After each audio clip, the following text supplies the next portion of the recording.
5 மாசமா படுத்த படுக்கதான் எழுந்து நடக்கவே முடியாது, இடுப்புல வலிக்கு. வரையிலேயே ரொம்ப கஷ்டப்பட்டு வந்து வீல் சேர்லதான் கொண்டு வந்து வச்சிருந்தா, இருக்கலாம் முடியாது, உட்காந்துலாம். ஆண்டவர் பரிபூர்ண விடுதலை கொடுத்திருக்காரு. இப்ப அந்த வலி இல்ல, வலி இல்ல.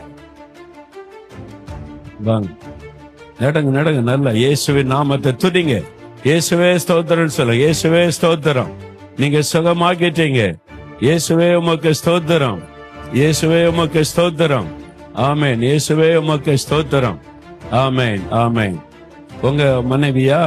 சொல்லுங்க, என்ன நடந்தது? ஏன்னா கேன்சர் அதனால கொண்டு போய் நம்ம ஆஸ்பத்திரியில பார்த்தேன். எல்லா இடத்துலயும் பரவிடுச்சு, இனிமே பார்க்க முடியாதுன்னு சொன்னாங்க.